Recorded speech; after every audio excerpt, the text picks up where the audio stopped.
Hello, good afternoon, everybody. Thanks so much for joining today's call, the National Low-Income Housing Coalition's call on coronavirus, housing, and homelessness. As per usual, it's going to be a very large call. We have about 2,500 people that are registered for the call, and I can see many of you joining rapidly. So we're going to give it a couple more minutes to allow time for more people to join, and then we'll get started.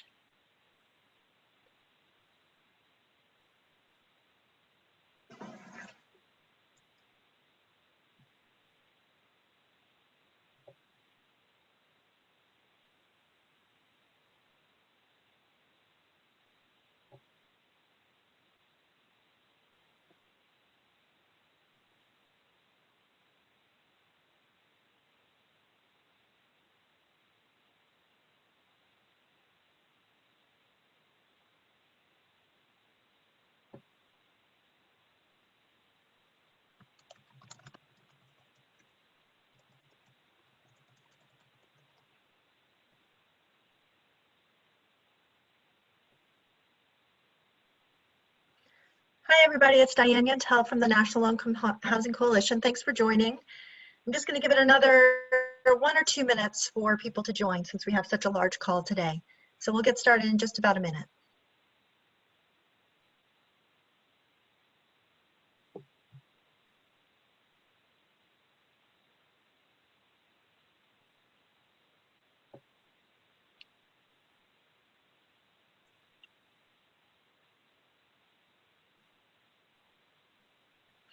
Okay, good afternoon. I'm Diane Yentel. I'm President and CEO of the National Low-Income Housing Coalition. Thank you all for joining today's call on coronavirus, housing, and homelessness. As always, we have a really large call today and a great group of speakers to share updates with you all about how coronavirus is impacting people experiencing homelessness, low-income renters, and others across the country. So we have about 2,500 people that are registered for today's call, and it's a broad spectrum of groups and of people who join these calls each week, including many people who are themselves experiencing homelessness, low-income renters. We have a number of federal, state, and local policymakers on the call, housing and homelessness providers, service providers, organizers, advocates. We have a number of media, members of the press that are on these calls, and some people from foundations as well. So welcome to all of you, and thank you for taking time out of especially during such a busy time, to hear about and talk about impacts and how we can work together to ensure that resources are meeting the lowest income people during this really difficult time. We have, as always, we've had probably a couple hundred questions submitted already. Please continue to submit your questions. You can use the Q&A box that you'll see at the bottom of your screen to type in questions as you have them. And we'll do our best to get those questions answered throughout the call. And any questions that we're not able to answer on the call, we'll continue to be putting out FAQs that do our best to answer most of the questions. I also want to encourage people who are new to these calls to listen to some of the previous calls that we've had, because some of the questions that are being asked today are questions that have been answered on some of the previous calls. And we have a full agenda as always, but before we start with our first speaker, I did just want to give a few updates on latest materials and latest information that's available to all of you. As we sent out last week, and I think I talked about it on last week's call, but we are starting a series of regular weekly kind of working group calls. So these larger Monday afternoon calls will remain, and these will be calls where we'll keep it high level and talk about what are the resources that are available. We'll hear from partners in the field throughout the country about what you're seeing on the ground, and we'll talk about what needs to be done in Congress to meet the needs. But because these calls are so large and there's so many topics to cover, we don't often have an opportunity to actually talk to each other and really kind of dig in. So we created a set of working groups and regular calls to do just that. So we'll have a regular call for resident leaders and for low-income renters that we call Tenant Talk Live. That next call will be on Monday, April 27th. On Tuesdays, we have our regular legislative working group call. That's on Tuesdays at 12:30. That's where we dig into the tactics and the day-to-day happenings on Capitol Hill to push our recommendations forward. We also tomorrow will have our first working group on working with FEMA, where we can hear from states that are having success in getting FEMA to pay for non-congregate shelters for people experiencing homelessness. We can also hear from the states that are having challenges, and we can think about how we can work together to push FEMA to do more. So those calls will be on Tuesdays at 3. On Wednesdays, we'll have a call on state and local implementation to talk about the federal resources that are coming down, including stimulus checks. How are we ensuring that those are getting to people experiencing homelessness and the other people who need it the most?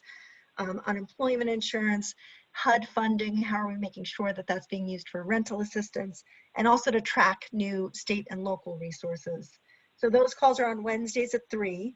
On Thursdays, we have a regular Puerto Rico working group call. That group has been working together since Hurricanes Irma and Maria and continues to work now. And then on Fridays, beginning in May, we'll have a group on longer term solutions, on legislative solutions. So you're welcome to please join as many as those working groups that are useful to you. And there'll be smaller groups, and there'll be an opportunity for much more discussion and shared information on those. Also want to point you all to our website, nlhc.org, and our COVID-19 page. We continue to generate and post new resources. We have, just this week, we have about 10 new resources up, including FAQs on working with FEMA, fact sheet on FEMA public assistance. We have a searchable database and map for all properties that are covered under federal eviction moratoriums, and we'll talk about that a little bit later in the call. We have fact sheets that we've done with partners like National Housing Law Project, National Alliance to End Homelessness, National League of Cities, Mayors and CEOs for Housing Investments on renters' rights under eviction moratoriums, on how states and localities can use federal resources to meet rental assistance needs. We're tracking all state and local emergency rental assistance programs. We're tracking all eviction and foreclosure moratoriums. So all of that is up on our website, and we continue to add new resources as needed. We welcome your thoughts about other resources that could be helpful for you too. So just reach out if you have ideas about what's missing and what more we could be doing, and we can think about ways to get that done too. So, okay, I'm gonna start our agenda now and turn to our first guest speaker, which is Dr. Matthew Desmond. He's the Pulitzer Prize winning author of Evicted, Poverty and Profit in the American City. And he's a principal investigator at Eviction Lab at Princeton University. And so Matt and his colleagues at Eviction Lab and beyond have created a housing policy scorecard, which looks at all of the state and local eviction moratoriums that exist or that have popped up since coronavirus and ranks them, which is going to be an incredibly useful tool, I think, for advocates across the country. So Matt, I'll turn it over to you to talk a little bit about the tool and how folks can use it. Thanks, Diane. Thank you for the opportunity to be here today. For those of you who can see the screen, I'm going to show some slides of what the tool looks like.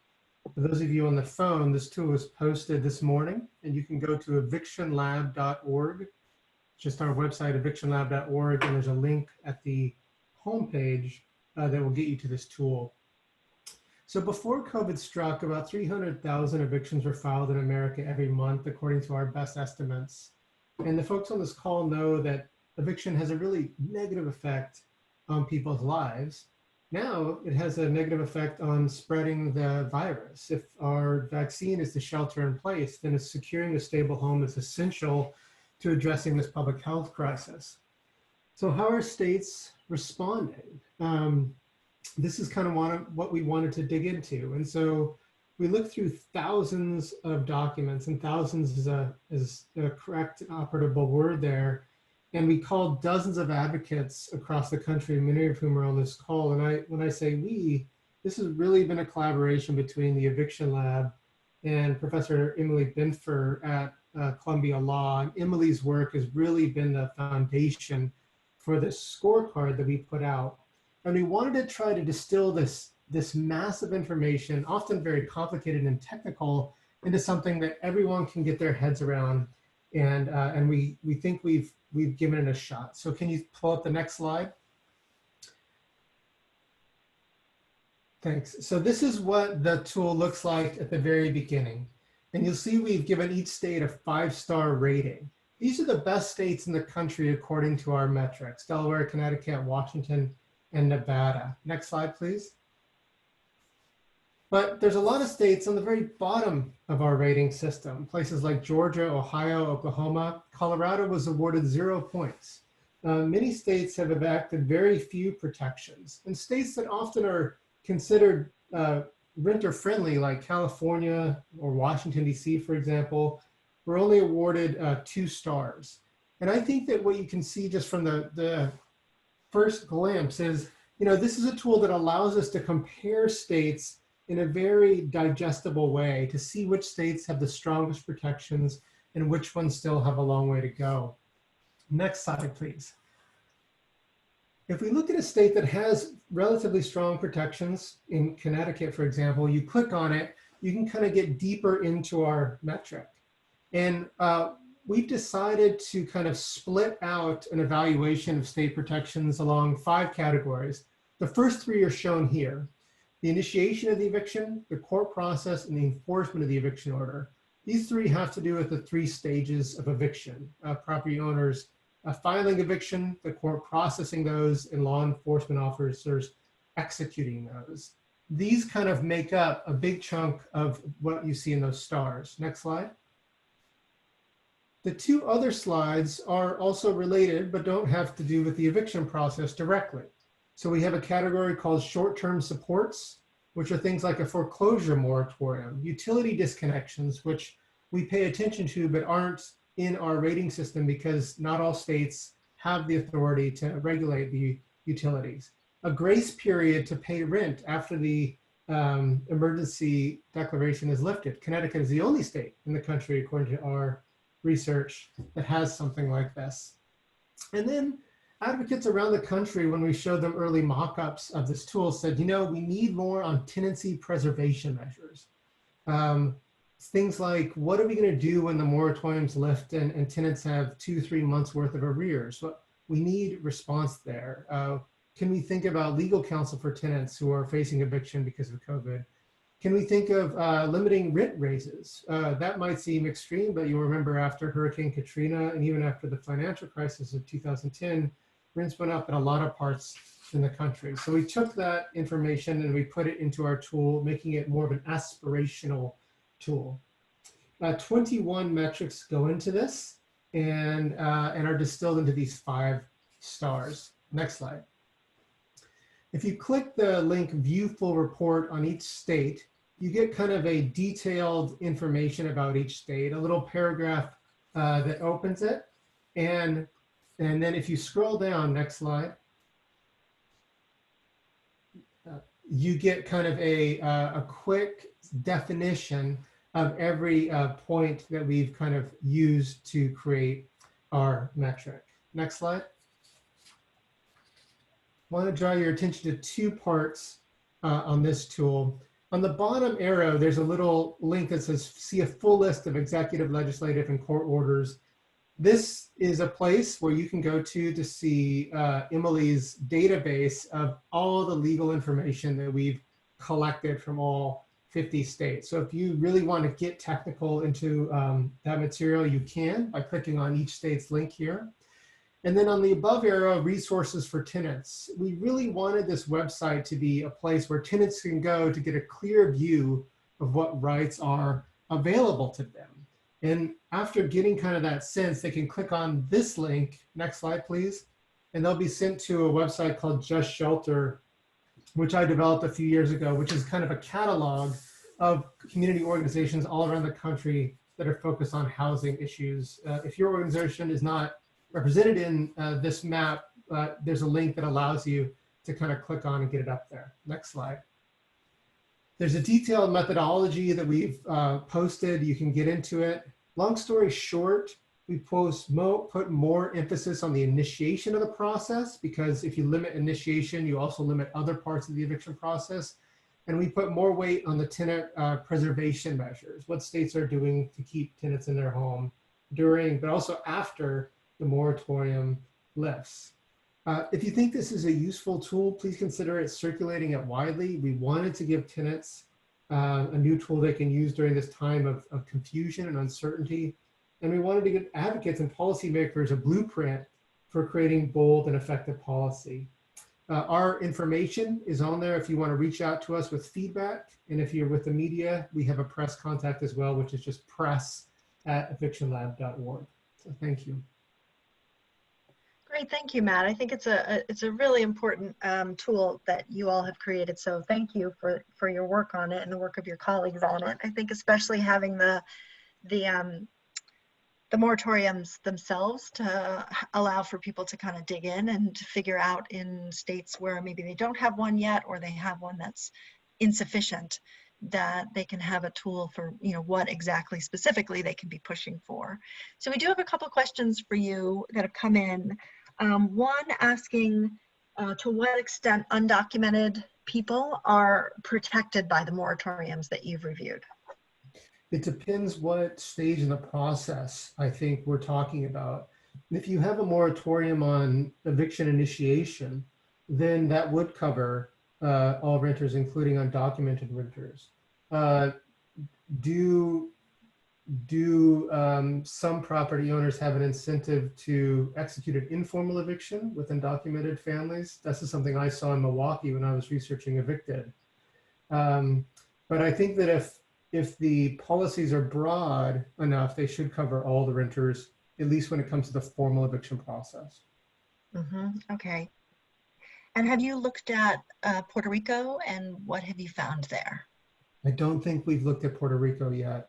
We can dig in as the data allow. Okay. And also similarly, there's a question about whether you'll be adding additional states and what you need to be able to do that. Our state coverage is total right now. And so, but we will be updating states as the protections expire or as the protections are updated. There's a lot of moving parts now, and we're trying to respond as quickly as the legislature does. Okay. And also a question about whether your scorecard highlights which states have the authority to regulate utilities and which don't. And if you don't, it's a suggestion to look into and add that as well. Yeah, that's we know that information, but I don't think we've summarized it in a really distilled way, but we can definitely do that. Okay, and a question about whether the tool captures only statewide initiatives or local ones as well.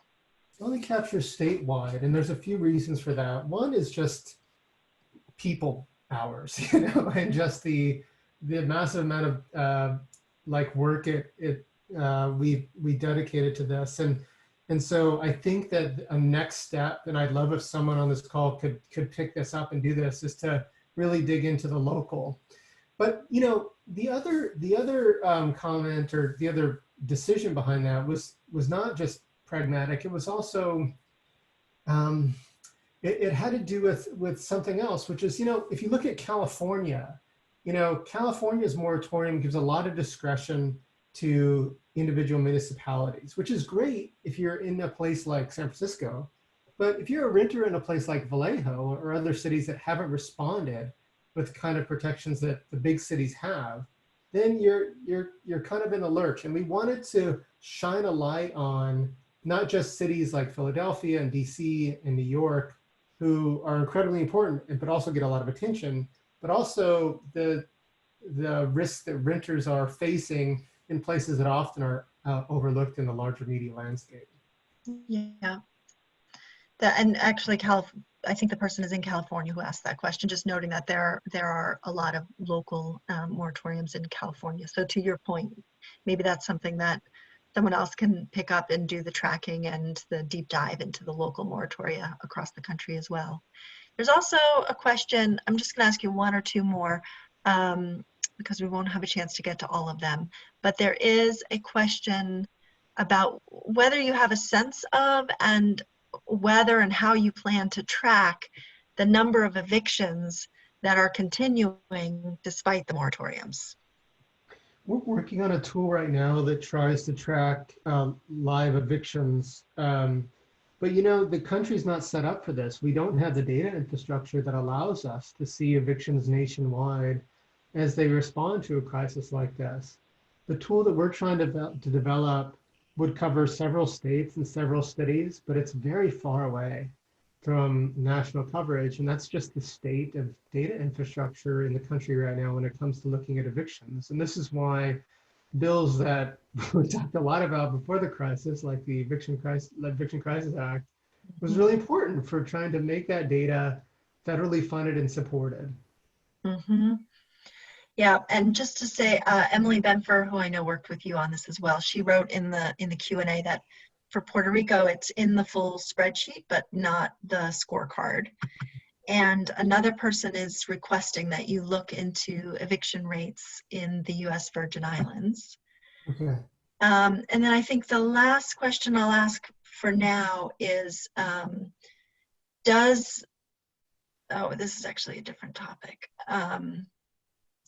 Whether you will consider continuing this and researching rent and foreclosure policies that states might consider post-moratorium. Yes, we're in it for a long haul on this one. Great. And why don't you, Matt, if you could one more time just say the website that people can go to view the tool. Sure, it's just evictionlab.org, evictionlab.org. Evictionlab.org, great. And we will send that link out in the follow-up materials to everybody who's on this call and to those who weren't able to make it. So Matt, thank you so much for your work, and thanks a lot for getting on the call to share it. Thank you for having me, and thanks for all you do today. Thanks, Matt. And for others who have asked additional questions related to this, we will do our best to get answers out in the follow-up materials too. So I want to stay on the topic of evictions and turn to Andrew Arendt, who's the Vice President for Research at the National Low Income Housing Coalition, because as I mentioned at the top of the call, we put out a new tool late Friday that maps and makes searchable the properties that are covered under the federal eviction moratorium. So I'll turn to Andrew to talk a bit about that. Thanks, Diane. As many of you know, the CARES Act that was passed last month included a federal eviction moratorium that's in effect until July 25th for properties that receive federal support. So they're properties with federal housing subsidies from HUD or USDA rural development, low-income housing tax credit properties, properties with FHA insured mortgages, or properties with mortgages that are supported by Fannie Mae or Freddie Mac. So that's a lot of rental properties that are covered by the federal eviction moratorium. Unfortunately, a significant problem is that there's no readily accessible source of information that renters can turn to find out if they live in a property that's covered by the moratorium. And so, you know, many owners, for example, wouldn't know if their landlord has a mortgage that's supported or securitized by Fannie Mae or Freddie Mac. And at the same time, we've been hearing from journalists and from legal aid attorneys about landlords who are threatening to evict tenants, which is a violation of the act if it's a covered property. So to help renters and tenant organizations, we developed a database of multifamily properties. And so properties with 5 or more rental units in them that are covered by the federal eviction moratorium. And we combined HUD, USDA, home, and low-income housing tax credit data from the National Housing Preservation Database. We combined that with FHA insured multifamily mortgages and securitized mortgages, multifamily mortgages from Fannie Mae and Freddie Mac. And so all those data sources combined includes about 145,000 multifamily properties that we believe are covered by the moratorium.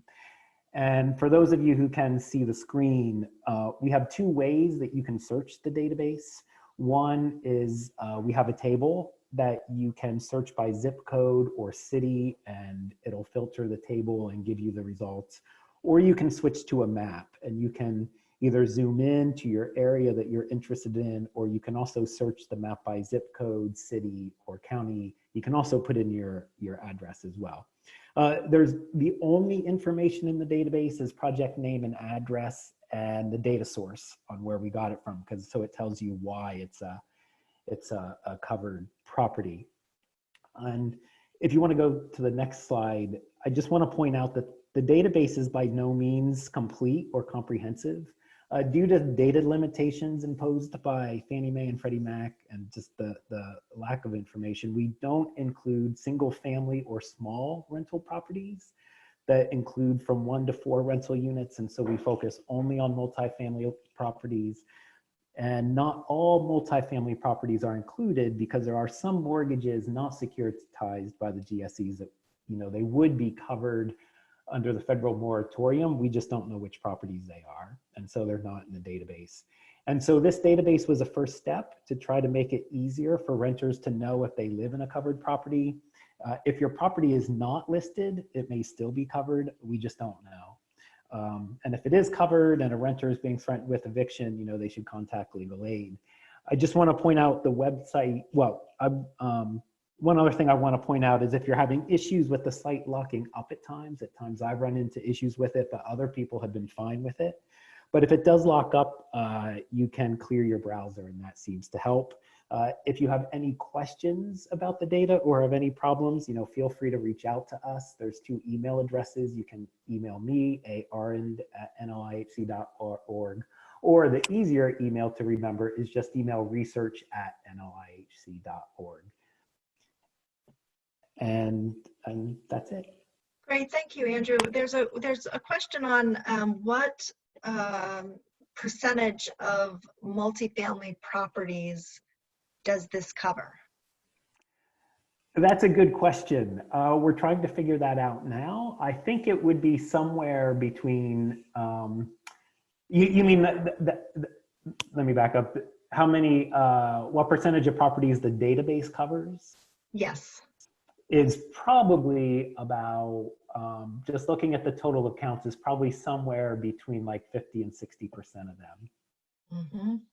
And we'll have a better count of that in a few days. We just released this late on Friday, so we're still working with it. Great. Okay, thanks, Andrew. Thanks so much. I think this is an incredible tool too, and I really appreciate your and the whole research team's work on it.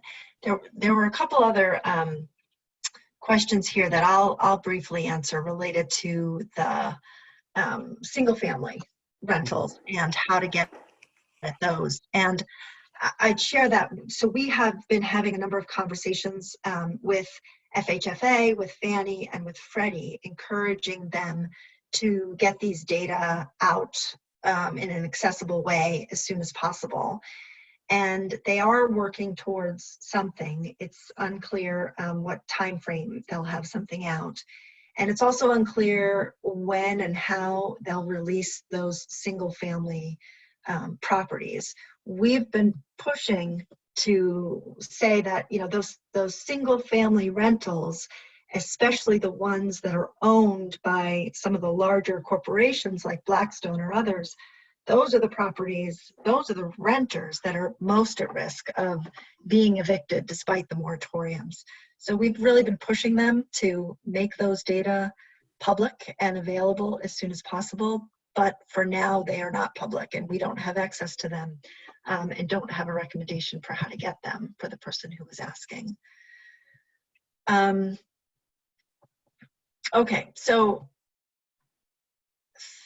all right, I'm just looking through questions and seeing what else can be answered here.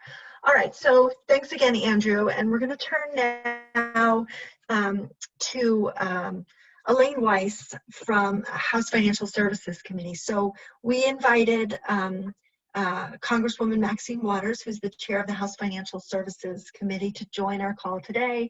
She really wanted to join the call. She was hoping to be able to, but she's not able to due to a scheduling conflict. We were really glad to have her join the call. I think it was 2 weeks ago, but she wasn't able to make it today. And so we're very glad to have Elayne Weiss, who is a former NLIHCer, I just have to say, and also a senior counsel at House Financial Services Committee, where she works closely with Chairwoman Maxine Waters. So Elayne, I'll turn it over to you. Thank you so much for the warm welcome, Diane, and thanks for having me today on the call. As you all know, Chairwoman Maxine Waters, my boss, has long been a champion on affordable housing and homelessness issues. And as we've responded to the coronavirus, our committee's priorities has really reflected that. So as we prepare for this potential next package, we put together a list of priorities of what we really believe is needed to be included in that package. And I'm going to run through those relatively quickly and then focus on one proposal in particular. So in the next COVID-19 package, we would like to see, we are pushing for establishing a $100 billion emergency rental assistance fund to prevent a wave of evictions after the various eviction moratoriums expire. We would actually love to extend the eviction moratorium to all renters. Right now, as Matt Desmond and Andrew explained, it only covers so many renters. It doesn't cover the entire rental market. And based on, you know, the databases they put together, it really, I thought, highlighted why we needed a national eviction moratorium rather than have this piecemeal approach where some people are protected and others aren't. We'd also like $10 billion for targeted Section 8 housing choice vouchers to help reduce wait lists and target folks experiencing homelessness right now.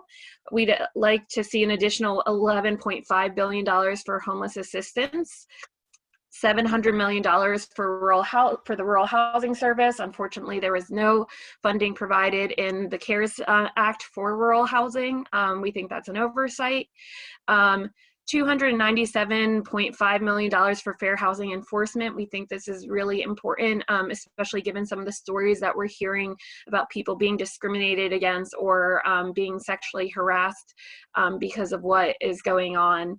$700 million for housing counseling, which could help assist renters, and then $300 million to hire more service coordinators to assist thousands more HUD-assisted senior and disabled resident communities, which we know have been particularly hard hit given the how vulnerable those populations are to the coronavirus. So I want to get back to the proposal that I first mentioned, which is this $100 billion emergency rental assistance fund that is a huge priority for the committee. You know, we are definitely pushing for this to be included in the next package, along with the other priorities I mentioned previously. We've been working with Senator Brown's office. He's the ranking member of the Senate Banking Committee.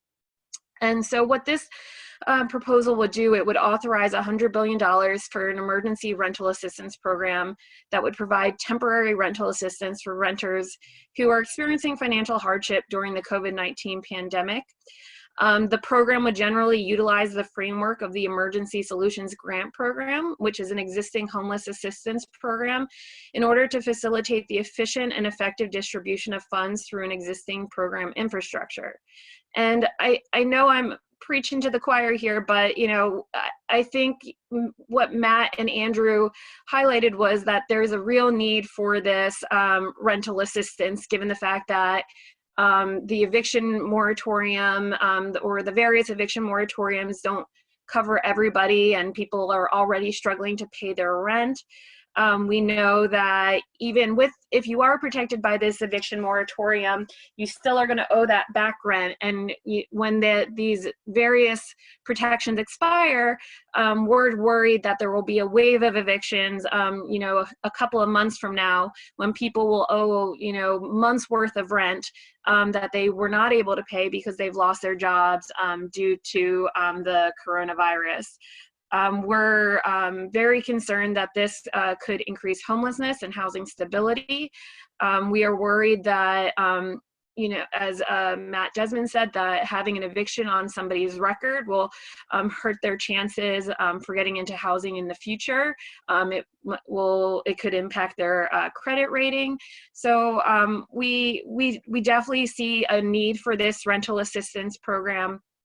And you know, we unfortunately, there are folks who are still, you know, doubting the need for this rental assistance. And what we need to make clear to folks is that this is going to be a huge problem. It's already a problem. And that if we don't act now, by including this rental assistance, we are going to be seeing really terrible consequences of people losing their homes right at the worst time to be losing their homes, when people need to be sheltering in place. So I would encourage folks to reach out to House and Senate leadership, reach out to Republicans, and talk about the need for this rental assistance among our other priorities that we are pushing for in the next coronavirus stimulus package. Great, thanks so much, Elayne. And of course, we strongly support all of these proposals. We're thrilled to have the chairwoman's weight and leadership, weight behind them and leadership of them, and really appreciate, Elayne, your work in pulling it all together. Do you have time for a couple quick questions? Yeah, I think so. Great. I think it would be helpful if you could just briefly say something about the waivers related to ESG. There's a couple questions about fair market rents and median income and how that would work. And also a question or more of a statement on wanting to put the onus of applying for rental assistance more on the landlords than on the tenants. And I think the proposal that you've been working on would do both of those things. So can you say just a little bit about the ESG, how ESG would be adapted to meet this need? Sure. So as far as the AMI issue, the way that we've gone about that particular detail is that we would look at your income the day that you apply for assistance, not your income previously. So if I lost my job last week because of my business got shut down, or wherever I work got shut down, and I applied for assistance, they wouldn't look at my income the prior week. It would be solely based on when I lost my job and went in to get that assistance. So that way we're not precluding anybody from receiving assistance because suddenly their life circumstances dramatically changed, even though they might have had a job at 80 to 100% of AMI a month before. We would also, for arrearages, look at what your rent was or what your income was when you accumulated all that back rent, because we understand that at some point you might get your job back and then technically not qualify for the income eligibility, but at the time that you accumulated that back rent, you were eligible. So we're definitely trying to tailor the program to really meet the needs of the current situation, and we have been really putting a lot of thought behind that to make sure that we are addressing those circumstances that you don't usually, in a normal world, those things aren't as much of an issue as they are today, given the fact that there's a lot of people who suddenly went from having some income to no income. Right, great. Well, thank you, Elayne. Thanks again for all your work on this, and please extend our thanks to, as always, to Chairwoman Waters for her leadership on these issues. Absolutely. Thank you for having me. Okay, take care. We did get a number of other questions related to the tactics and the strategy of this. Who's supporting this proposal? How do we push it through Congress? Which stimulus package will it be included in? And I'm going to hold on those questions because Sarah Sadian will answer some of them later on in the call when we talk about advocacy. Okay, we're going to turn now to updates on federal resources, and we're really glad to have two of HUD's senior leadership on the call with us today. So I think we'll start with Hunter Kurtz, who is the Assistant Secretary of the Office of Public and Indian Housing at HUD. And Hunter, we really appreciate you being on the call during such a busy time to talk a little bit about some of the waivers and the guidance related to public and Indian housing and the dollars that are starting to flow from stimulus packages. So Hunter, I'll turn it over to you. Well, thank you, and thank you for having me here today. First off, thank you to everyone out there working in the field of affordable housing. If you've heard me speak before, I always talk about how important what we do is every day, and I really think that at no time has what we, our jobs been more important than they are today. Providing affordable housing and providing shelter for someone during this pandemic is one of the easiest ways to address this pandemic. So I thank you for your hard work and dedication. So what are we focusing on in PIH? As we know, with the CARES Act, we received about $2.24 billion to distribute. That money was split into sort of three buckets: $300 million for our Office of Native American programs, and we announced through a formula awards a couple weeks ago, $200 million of that through the Indian Housing Block Grant Program. The other funding, $685 million through the operating fund. We hope to have that out here in the next 2 or 3 weeks, or a chunk of that out for the next 2 or 3 weeks. And then 1.25 in the tenant-based rental assistance programs. Again, a lot of that funding coming out here in the next couple of weeks with operations notice explaining how that funding can be used. Additionally, we were granted by Congress a broad waiver authority. It was something that in the Office of Public and Indian Housing I didn't have ever before, and the department has never had. We would typically have to process individual waivers from public housing authorities or our tribal designated housing entities, rather than this broad waiver authority. So we were granted this broad waiver authority, and about a week ago we published our waivers, and they sort of fall into three buckets. The first is basically stopping requirements where people have meetings or other face-to-face interaction. We're encouraging folks to look at technology or just hold off on having those until after the pandemic ends. We obviously don't want people getting together in large groups. The second bucket is the fact that we have pushed back a lot of deadlines that we had for reporting requirements. A lot of this information is incredibly important, but it's really not as important today as it was 6 months ago, or will be in 6 months from now. I mean, we really need public housing authorities. We know they're out there on the front lines providing services. And when I say services, we're talking about food and medicine, things like that to their residents. We don't need to have them worrying about various reports that they need to submit to us. We'll catch up on all of that later in the future.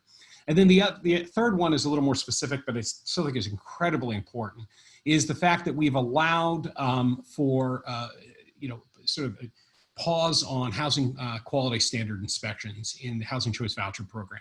As you know, a couple weeks ago, we postponed all of our REACT inspections in public housing, but the Housing Choice Voucher Program's inspections were statutory. So until we had this waiver authority, this broad waiver authority, we were unable to put a halt to those, and we have. And this will allow public housing authorities to do things like have the landlord self-certified that the unit is acceptable, so someone can go and live in it immediately, and then in the back end go out and do an inspection to ensure that it really is a unit that meets our standards, so that it's a safe and decent place to live. So that's sort of it was like 2 or 3 minutes that I just discussed everything, but it is a lot of work. We're working really hard, and we hopefully are making it easier for the people, like I said, out there on the front lines, helping their residents to have the resources they need. Yeah, absolutely. Thank you so much. And we do appreciate all the work that you and your team are doing to get the funding where it's appropriate out quickly, and to get the waivers and the guidance out quickly. We do have a couple of questions, and one is, I'll start with one of my own, and that is that we at the National Low Income Housing Coalition, together with the National Housing Law Project, recently sent a letter about some additional requirements that we would like for you to consider, where as you said, there's broad waiver possibilities or options for PHAs, but we do want to encourage you to require some actions by PHAs, especially around recertifications of income if rent is not paid, requiring that there be a minimum rent of 0 when needed, and a few other things. So I was interested in your thoughts on how much further PIH plans to go in terms of actually making some requirements of PHAs related to COVID-19 and housing. Yeah, and I think it's fair to say that the waiver notice was 60-some pages when we put it out there, and I'm sure there are a number of things that we missed. So we are looking at the possibility of other waivers that we may have to issue fully. And we knew before we even issued it that especially since we had in public housing and it had never done anything like this before, that we were missing some things.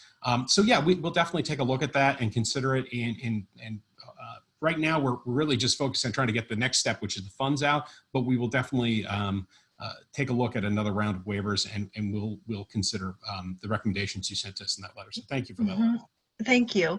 And we have a question we're going to hear soon from your colleague, Acting Assistant Secretary at CPD. But there's a question about whether and how HUD, PIH, and CPD can work together to align waivers Yes. where it makes sense, like HQS and annual recertifications and so on. Yeah, and that's something we have our staff working on right now to see what we can do to better align those. Again, in the desire to get get these waivers out as quickly as possible for the public housing authorities and the travel designated housing entities. There was maybe a little more that could have been done, but we were really pushing for the side of speed to get this stuff out there, but knowing that our staffs would need to talk to try to ensure that things are aligned. Again, a lot of these companies, typically you would have to go out and call, ex-employer to see if they had let the person go or something like that. Obviously, that doesn't always work in these times. So if you look in our waivers, we provided the abilities for public housing authorities to be flexible in these types of situations. Mm-hmm. And a question, I guess this is another thing for you to consider with future waivers, but there's a request to consider waivers for PHAs to repurpose existing funds for immediate relief and response, including food distribution to tenants and their families. Yeah, that's, again, like I said, that's the type of thing that, we probably should have thought of, but unfortunately we didn't, and we knew we would think we'd miss things. So we'll definitely take a look at that.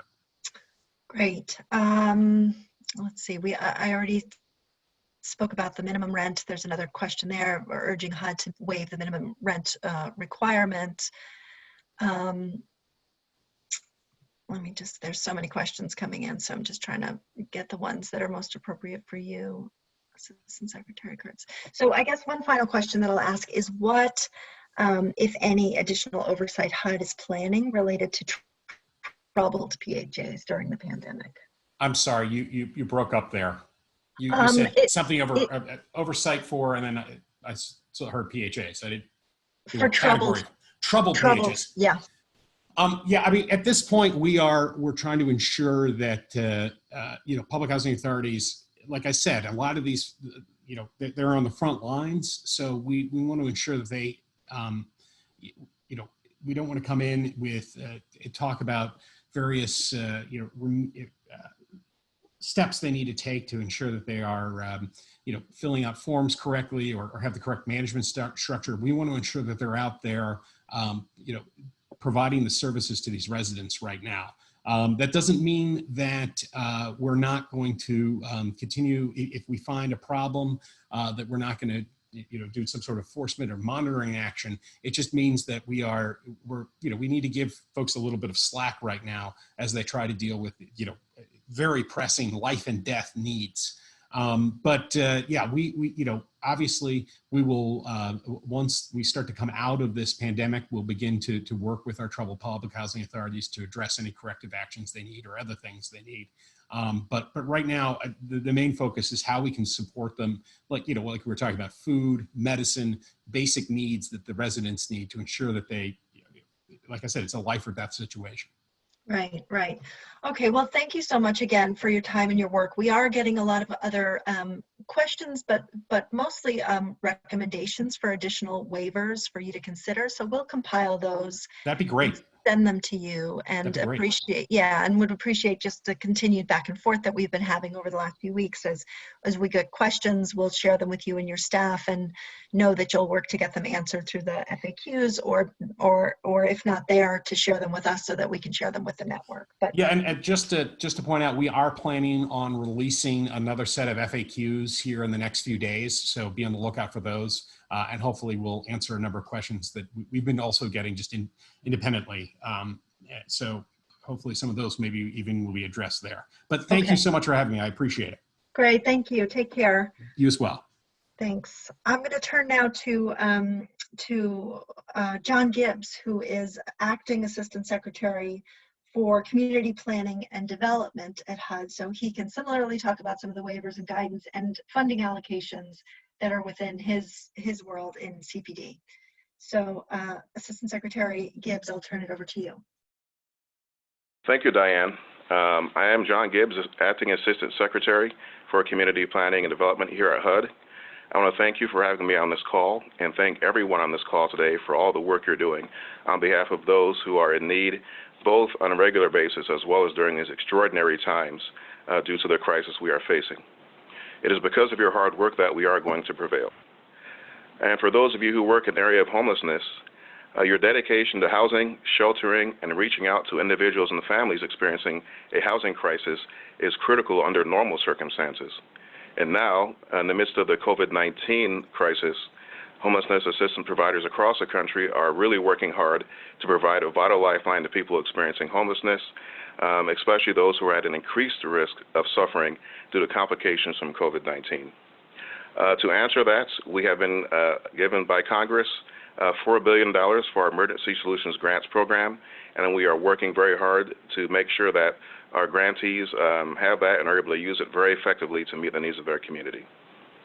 And beyond the issue of homelessness, the social distancing measures which have been adopted have had a side effect of causing some difficulty for businesses and workers across the nation. In fact, last month we saw an unprecedented 22 million people, in the past month that is, 22 million people across the country filed for unemployment, which is pretty significant. Many families who are employed and stably housed are suddenly experiencing an unprecedented financial crisis. So for those individuals, we have been appropriated $5 billion in our CDBG program to help communities that are suffering. So we are working just like we are for our homelessness funding and ESG, we're working similarly hard to get that CDBG funding out there as well. Now, in addition to new funding that has been appropriated to us by Congress to address the crisis, I have also approved a series of waivers and statutory suspensions for our CPD programs to help communities provide immediate relief to those in need. I'm not going to get into the real nitty-gritty of all the details for each of those waivers that we put out, but generally those waivers are designed to provide our grantees and jurisdictions with flexibilities to quickly deploy funds to assist those who are affected, to stabilize economic conditions of those newly affected as well as those in existing portfolios, as well as enable our grantees to protect the health of themselves and their communities in maintaining physical distancing. Like my colleague Hunter just shared, one of the many waivers that we have allowed is for virtual hearings to get public feedback for changes to grantee plans as opposed to in person, which is going to help better comply with our physical distancing requirements that we're asking people to do.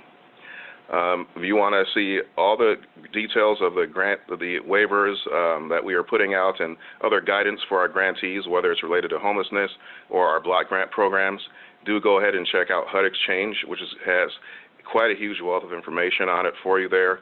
On the homelessness side of things, we do put out a newsletter every day, and we have a call every Friday with stakeholders that is very informative. Our homelessness programs are doing a really spectacular job, as are our block grant programs, and going to get information out to people. You can go and check out hud.gov/coronavirus, where we have quite a bit of information as well on our programs and our response to the crisis. So we are putting out quite a wealth of information. So I want to thank you again, thank all of you on this call, and thank you, Diane, for having me. We really appreciate the work you're doing to serve your communities. And as we have time to take a couple of questions, I've invited my colleagues, Janet Goldrick and Jameen Bryan, on the call, who have been doing really, really spectacular work and staying on top of things and making sure that we get these funds out to people as quickly as possible, who will be able to answer a few questions with me that we can take from folks on the call. So again, thank you, Diane. Okay, great. Thanks so much for being on. And Janet and Jameen, thank you as well for all of your work in getting these funds out and these waivers out. We have a question about the funding for ESG. And as I understand it, HUD has so far released $1 billion of the initial $2 billion. So one question is when the second $1 billion will come under the existing formula. And then the other question is related to the additional $2 billion. What progress has been made in establishing the new criteria for that remaining $2 billion, and when do you anticipate that being released? Okay, before I hand it over to my colleague Jameen, I'll jump in really quickly. As you mentioned, we did release the first $1 billion of ESG, and so there is a remaining $2.96 billion that's got to be allocated. So we are working to get that out as quickly as possible. Congress did give us flexibility in designing the formula for that, and we want to make sure that the money is targeted towards the areas that need it most. Our folks here in our policy development and research shop are doing really, really good work with us to help understand how we can target those communities and what inputs we can put into that formula to make sure that it's getting out to the people that need it most. So we're working on that actually very hard as we speak right now, and we want to have something available for folks relatively soon. So we are busy on that to make sure that the formula is right and that next set of funds goes out to those who need it most. And it's very similar for the $2 billion in CDBG that Congress asked us to design a formula for. Unlike the other allocations, that one does not have a specific date on it in terms of when we have to release the allocation, but the appropriation says, quote, on a rolling basis based on the best available data at the time of allocation. So we want to be looking very, very closely at the data from across the country and making sure that we're incorporating it so that that CDBG money goes to the places that need it most. We're always all ears for our stakeholders to communicate with us in terms of your thoughts on that process, but we are working quickly to make sure that it targeted the best to the areas that need it most. With that, I'll ask Jameen and then Janet if you have any additional thoughts on that.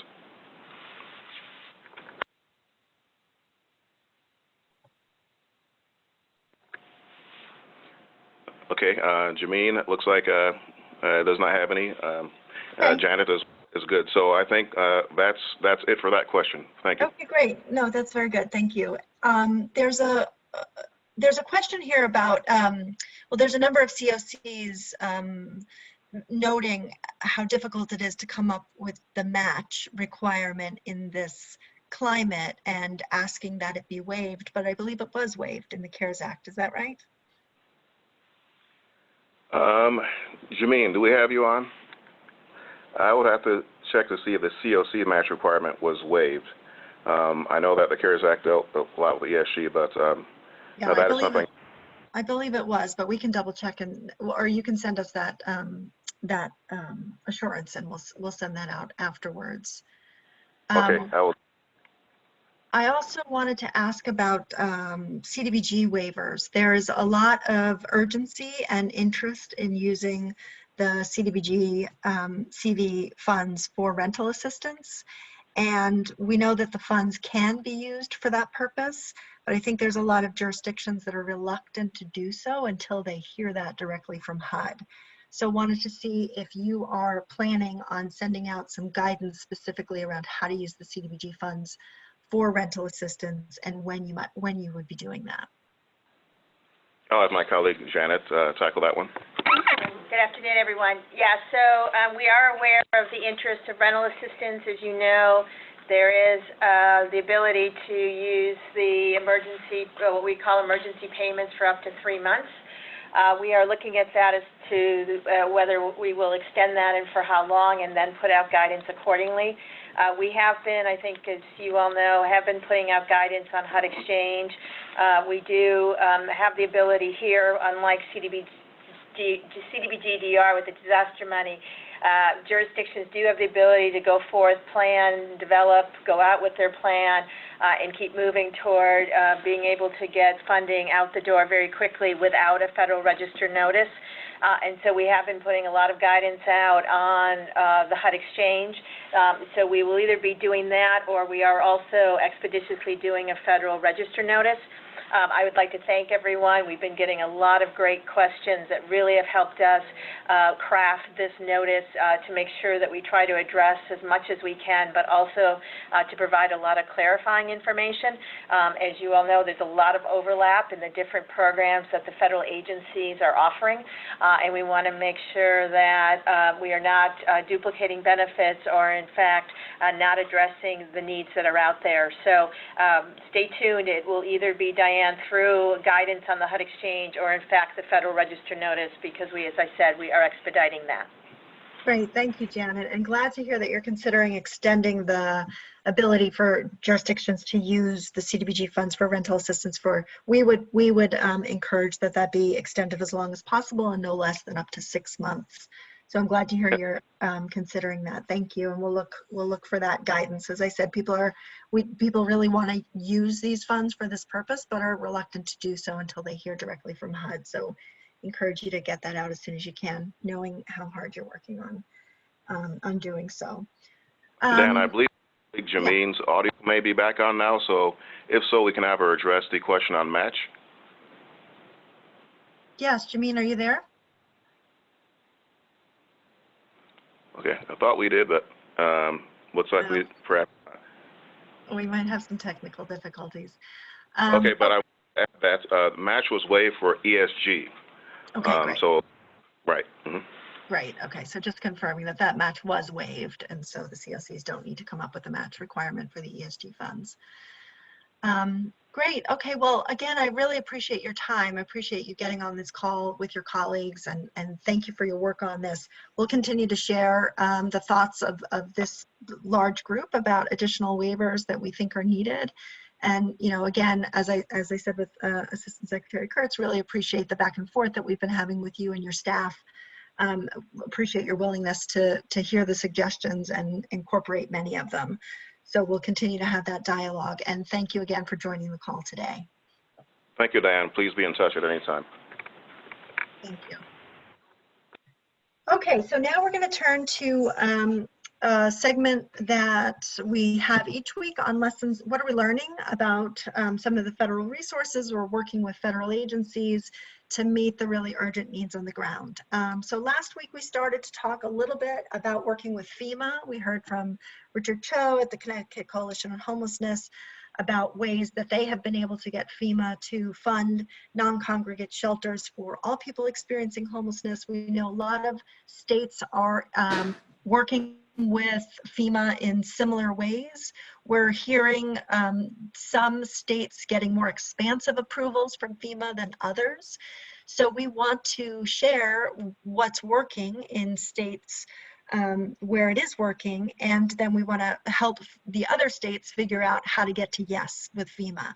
So I'm really glad to have Denise Neubauer on the call today,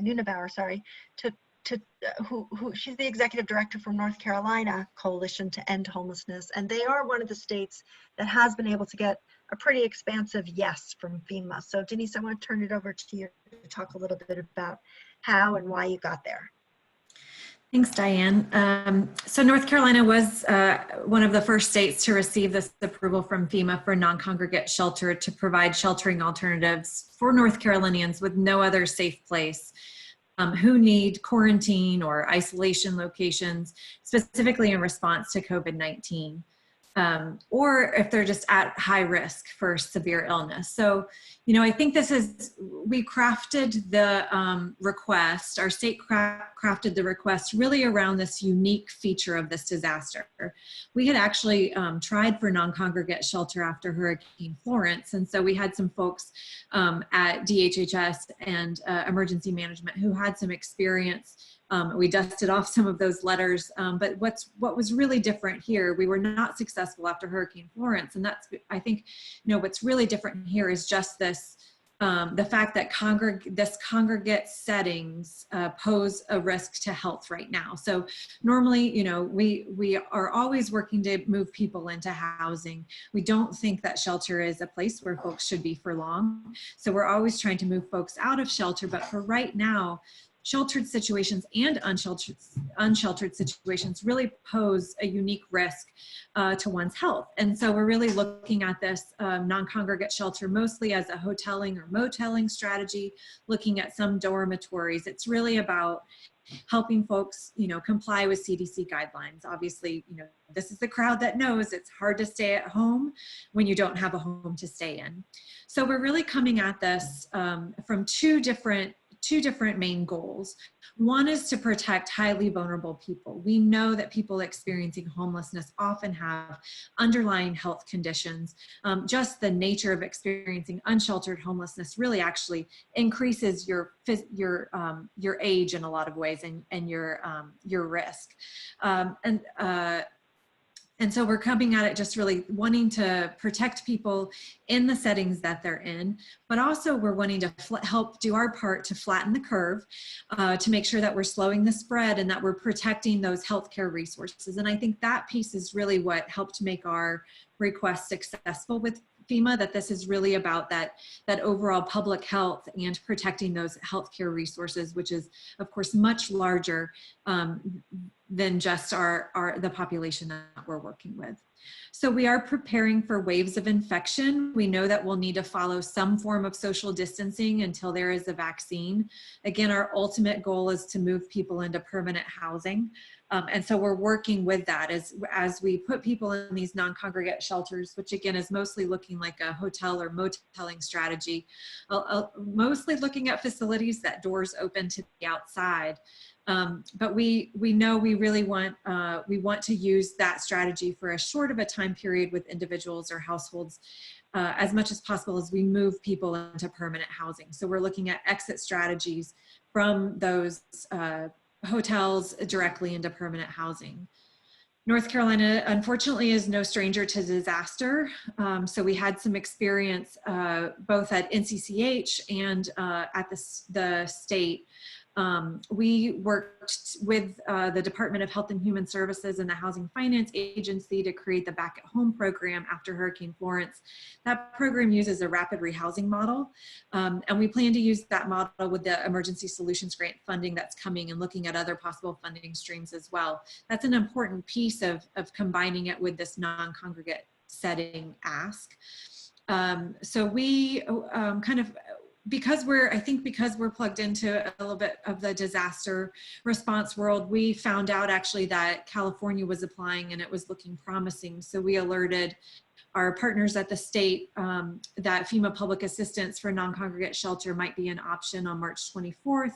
And then that request was handled for the entire state. I know some places are it's happening with local jurisdictions. We've decided as a state to do it as to handle it for the entire state, that approval, or the request and then subsequent approval. So that was made by emergency management and DHHS. Well, the request was by emergency management on April 1st. That was a combined effort with DHHS. We were approved April 6th. What that looks like is it is a state approval that's being administered through a partnership with the emergency management and health and human services. I think it's been really important to have that public health link between the two. But it really is a local response where local governments, local nonprofits are setting up these non-congregate shelter locations and then coordinating reimbursement with the state. So as far as who's eligible for our approval, it's anyone who's tested positive for COVID-19 and needs to be isolated, but doesn't require hospitalization, including those discharged from hospitals. So those folks who have no other alternative place to go, where a lot of people are isolating at home. If you don't have a home, needing an alternative location for that, as well as anyone that needs quarantine. So if you haven't had a test positive, but you still have had exposure or are showing symptoms needing quarantining. And then this is a much broader one, this last one, which is people needing social distancing as a precautionary measure.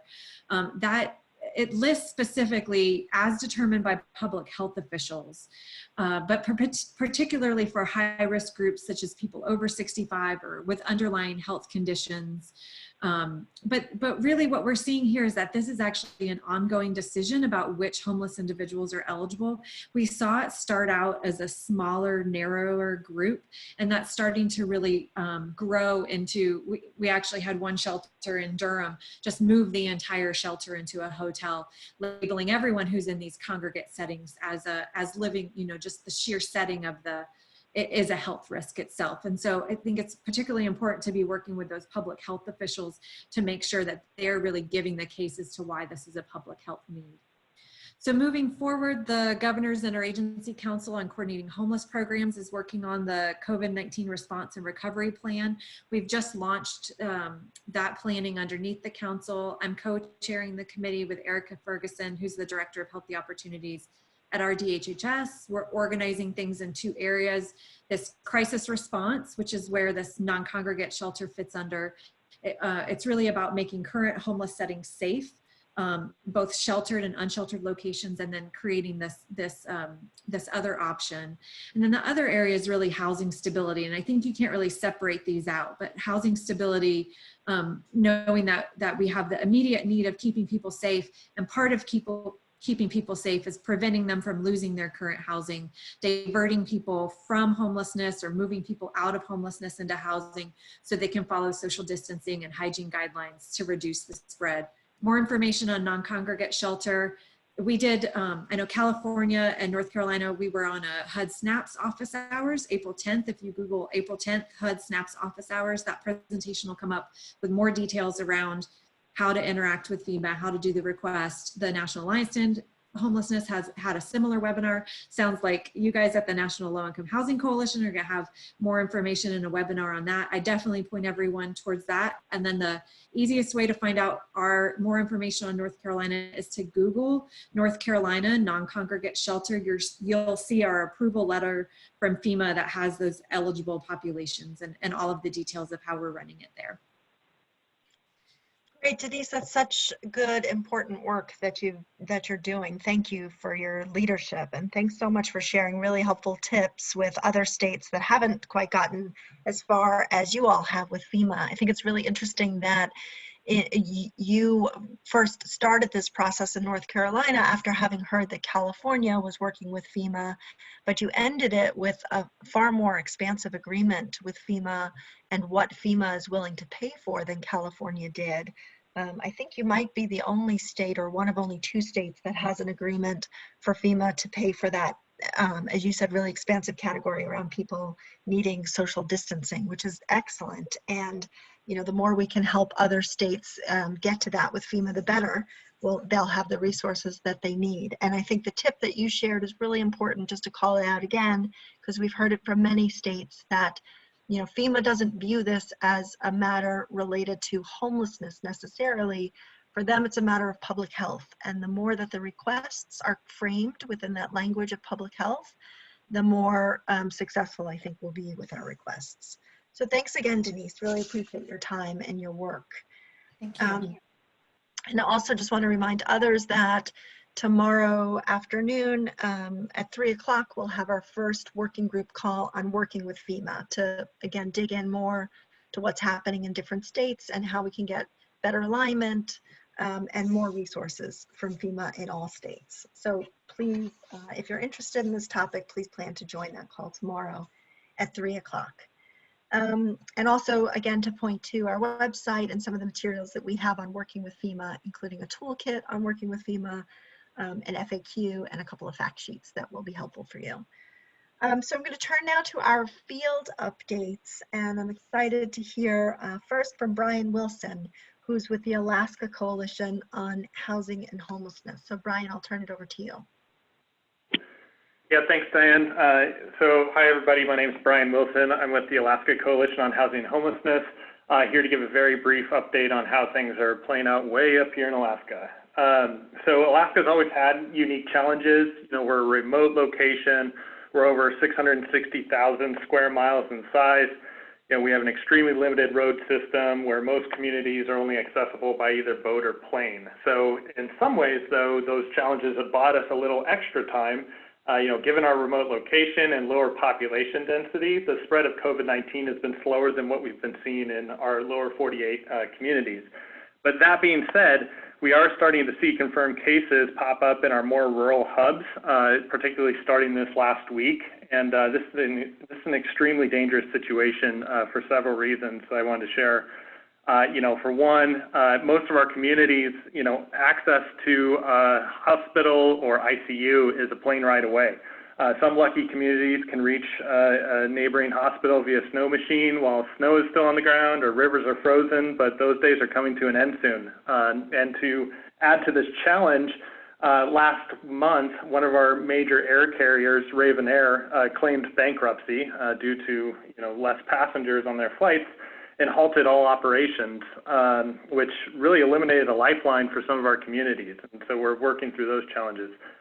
Secondly, our remote communities have significant infrastructure issues, particularly a lack of infrastructure. So everybody's sort of working to establish their own local emergency shelter, isolation, and quarantine spaces, but many of our communities are struggling to actually find a building or physical space to do so.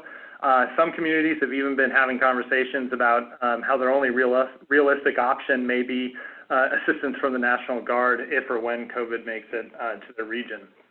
And then thirdly, related to our infrastructure issues, our rural communities really struggle from extreme overcrowding. Some places experience severe overcrowding rates at over 12 times the national average. And as I mentioned earlier, we are fortunate that COVID-19 hasn't hit our overcrowded villages yet that we know of. But when it does, that spread will likely be significant, as many of these communities have house after house with multi-generational living, sometimes as many as 16 to 20 people living in an 800 square foot home. With that said, what do we need? Right now, people are doing an amazing job given these challenges. From our conversations, though, with multiple rural and remote communities, we know that our rural areas are not resourced enough to meet national recommendations. The needs really vary widely between community and community. Many of our communities don't even have a local home housing service provider. State funding for COVID-19 emergency housing response was recently vetoed by our governor. We're still waiting to hear from our administration how CARES funding, ESG, HOPWA, and CDBG will be allocated, but we do know, particularly in the balance of state, that those dollars are extremely limited and likely and oftentimes don't make its way down to our smaller rural communities. That's about all the time I have on this call, but we do appreciate the opportunity to share our story, and there's a lot more than 3 minutes of content here, and definitely appreciate all the work NLHC is doing to advocate for our communities and keep us informed during these ever-changing times. Thanks so much, Brian. You're certainly working in some very challenging and unique circumstances, so really appreciate your work out there in Alaska, and glad to have you back on future calls to share updates. So thanks for being on. I'm going to turn now to Andrianica Morris, who is the head of housing, she's the executive director of Housing NOLA in Louisiana. Andrianica, I'll turn to you. Thanks, Diane. Good afternoon, and thank you for convening this call and giving us the chance to participate and learn from each other during what are these very, very interesting and strange times. So good afternoon to everybody.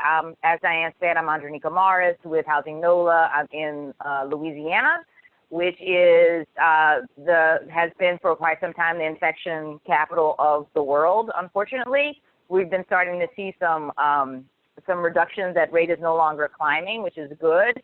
But we still had COVID-19 explode into markets that were incredibly housing insecure.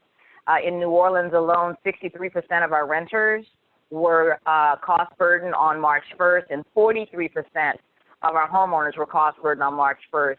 So you add the double whammy of a tourism-based economy shutting down because of travel restrictions, and what's happening with oil and gas, which is another major resource here in Louisiana, and you have an absolute perfect storm of bad outcomes. And we've still not gotten our arms around that. We've got some really good examples of small programs.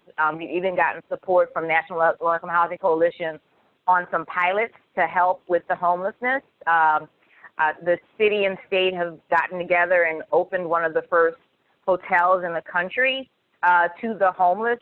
It was in response to rats overrunning a couple of our homeless encampments, and it was limited to those folks, but it's got really amazing wraparound services, and just everything that we would want to see in this kind of program. Our only critiques of it is that it's not long enough. It's there's not enough of it, right? They've only been able to house about 190 souls in traditional hotel rooms, which is great. There's a few families with children in there, and we think that they should be in short-term rentals. And all of this is playing out in a community with a 19% vacancy rate. So we've got about, based on estimates, about 7,300 occupiable rental units that are sitting vacant right now. Another 7,000 short-term rentals, plus thousands of hotel rooms. The last numbers we heard, we have a 3 to 4% occupancy rate for our hotels, and so we're not taking full advantage of them. And this is the case across the state in areas where you might not have an extreme housing situation. It's still becoming aggravated in Lake Charles and Monroe. For example, they already had crises that had been exacerbated, and Monroe was hit by the thing that we are also very worried about. The city of Monroe was hit by a tornado about 2 weeks ago. Over 500 homes have been destroyed. And so the worry is what happens as we head into hurricane season, which is going to be starting in June. And so that is number one for us, is coming up with strategies that can stably, securely house folks using these vacant apartments, these vacant hotel rooms, and stabilizing folks. And we are hoping to, we're also waiting to hear where the funds are going to be spent. The city did roll out, we were really excited about this, a small pilot themselves to create rental assistance. It's about $500,000. We're hearing that they're going to be adding some more money to it, and that's going to help about 600 households, which is great. But on March 1st, over 50,000 rental households in New Orleans were cost burdened. So we need significantly more invested in that, and we're hoping that the CARES Act funding will be invested in that way, and that we can get additional resources to close those gaps. Thank you, so I think that's, I'm going to try and I was wrapping it up. Thanks, Diane. Yeah, okay. Thanks so much, Andrianica. You raise a lot of really important points, especially about the need for substantial additional resources, which we're going to talk about in just a moment on the call. But I really appreciate all of your work, Andrianica, and your leadership, and appreciate you being on the call. Thank you. I'm going to turn now to Stacy Berger. She's the Executive Director of the Housing and Community Development Network of New Jersey. Stacy, please go ahead. Thank you, Diane, and thank you to everyone at the National Low Income Housing Coalition for your leadership and support. We're always grateful for everything that you do, but now especially during this incredibly strange and challenging time. Here in New Jersey, we are the second state in the country. We rank second for the highest number of COVID-19 cases. We still are seeing, a surge in cases, although we heard today from our governor that things seem to be headed in the right direction. We have some very, strict social distancing measures in place, and permanent, or at least feels like permanent, stay-at-home order until the governor tells us otherwise. We were really glad that our governor instituted an almost immediate mortgage forbearance program with about 40, maybe up to 50 now banks where homeowners should be able to call and get an immediate forbearance just by asking. That is not something we have heard is working as well as intended. So we are pushing with our legislative partners to make some changes in that program, which I'll talk about in 1 second. But in the other piece that that our governor introduced almost right away after the mortgage forbearance program is what we're calling, or what is called Executive Order 106, which prohibits evictions during the pandemic for everyone, both renters and homeowners, and that is supposed to stay in effect for up to 90 days after the end of the public health crisis declaration, which we believe will buy people some time, but we don't think that it's like the mortgage forbearance program strong enough. And so we are working with some of our best legislative champions to adopt at the state level a much stronger and longer lasting response, including a mandatory automatic and uniform mortgage modification program, which is modeled after the successful mortgage modification program we obtained post Superstorm Sandy, as well as a long-term rent freeze and the ability of tenants to pay what they can afford based on their income and on a much longer term that they can renegotiate with their landlord. So that legislation has been introduced in our lower house here in New Jersey, and we are looking to see it introduced in our Senate chamber. We believe that will happen shortly.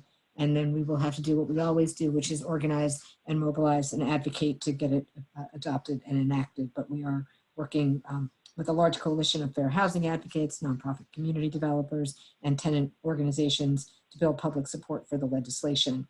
We just saw that Congresswoman Bonnie Watson-Coleman signed on to Congresswoman Elayne Omar's legislation for a rent freeze and rent forgiveness and mortgage forgiveness program.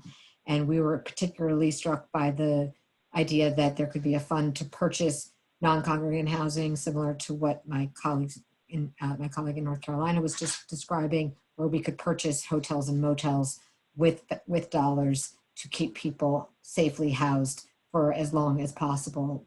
One thing that we are really trying to impress on our policymakers is that this is a crisis, but it's also an opportunity to do right by the tens of thousands of people who simply can't afford to live in New Jersey. We are one of the most expensive states. NLHC consistently ranks us as one of the least affordable places for renters to find a place to call home.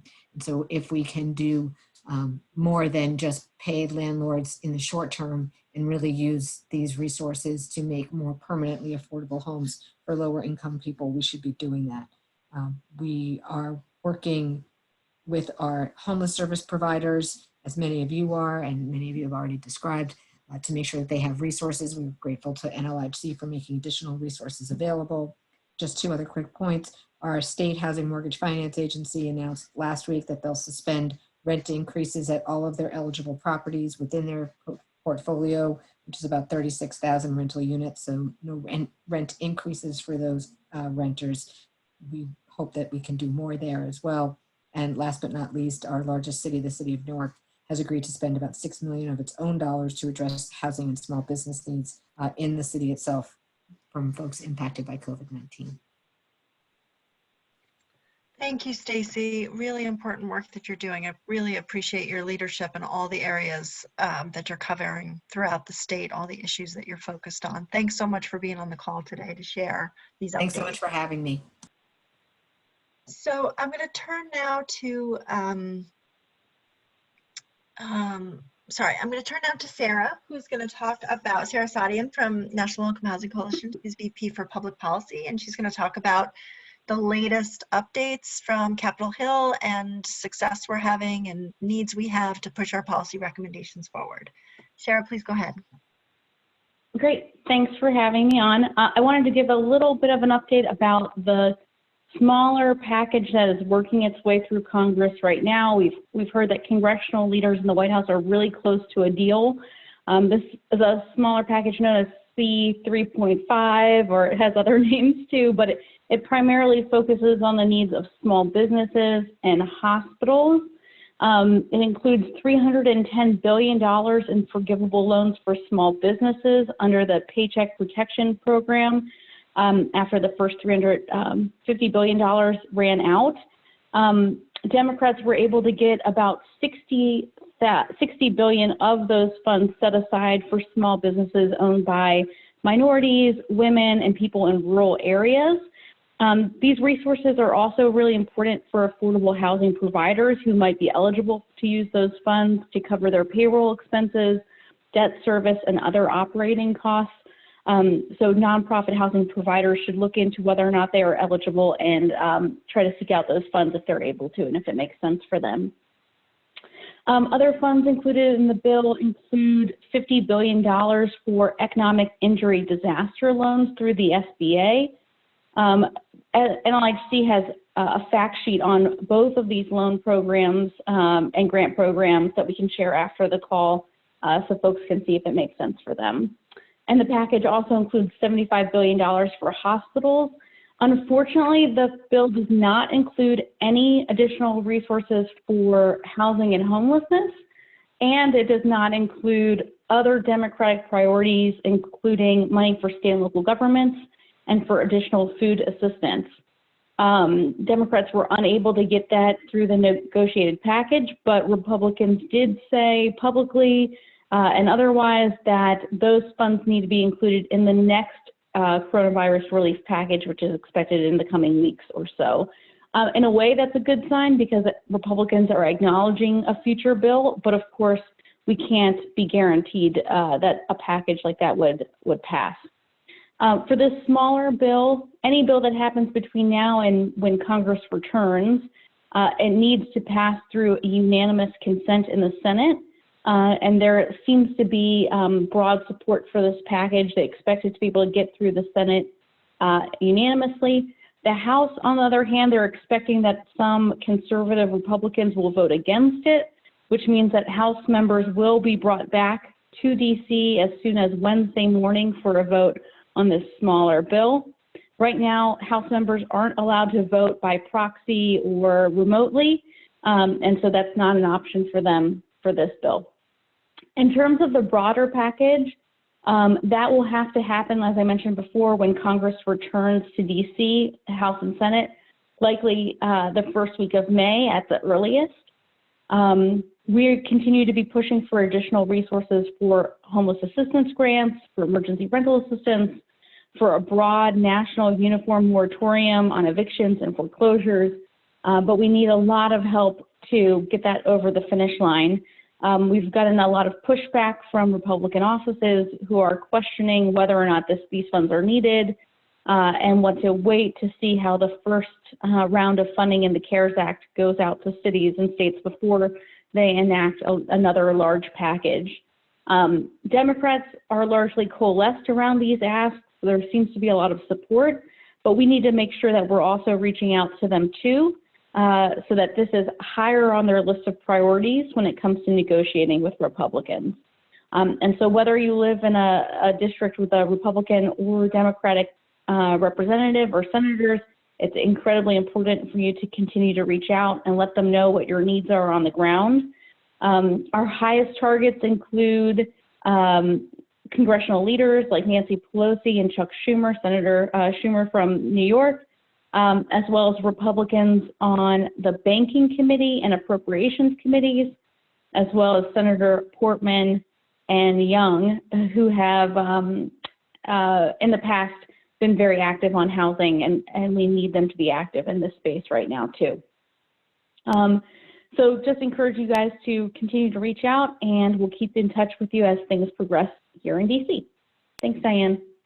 That's great, Sarah. We had, over the last few weeks, we've had Chairwoman Waters on, we had Congressman Heck on, we had Senator Brown, Senator Reed, and each of them in different ways have talked about this need for $100 billion in rental assistance, which of course we strongly support.